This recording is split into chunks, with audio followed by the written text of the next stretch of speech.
ভাঙড়ের শওকত মোল্লার বিরুদ্ধে পোস্টার, আরাবুল জেলে শওকত বাইরে কেন? শওকত মোল্লার গ্রেফতারি চেয়ে পোস্টার ভাঙড়ে শওকত মোল্লার বিরুদ্ধে পোস্টার। সেই পোস্টারে লেখা রয়েছে আরাবুল জেলে শওকত বাইরে কেন? শওকত মোল্লার গ্রেফতারি চেয়ে পোস্টার পড়েছে ভাঙড়ে।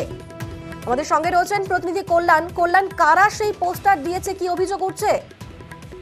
একেবারেই অনিন্দিতা, পরিষ্কারভাবেই কিন্তু এই পোস্টার জমি কমিটি দিয়েছে বলেই কিন্তু দাবি করছেন শওকত মোল্লা। মূলত যে দাবি উঠছে, যে পোস্টার পড়েছে শওকত মোল্লার গ্রেফতারির কার্যত দাবিতে এই পোস্টার পড়েছে তা কিন্তু বলাই চলে।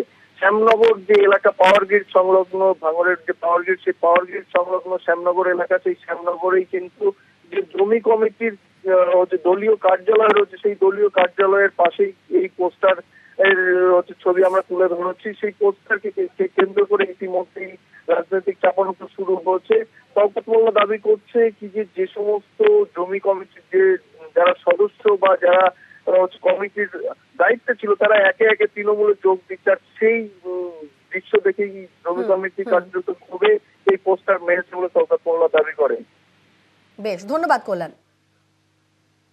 আসলে এই শওকত মোল্লারা গত কয়েকদিন ধরে জমি কমিটির বিরুদ্ধে যেভাবে মিথ্যা অপপ্রচার করে যাচ্ছে, সেই অপপ্রচারের জবাব এলাকার সাধারণ মানুষ আজ পোস্টারের মাধ্যমে শওকত মোল্লার মুখের উপরে ছুঁড়ে মেরেছে, একেবারে পুরো বাজার ভরিয়ে দিয়েছে। দেখুন, ওরা আমাদেরকে আশীর্বাদ করছে।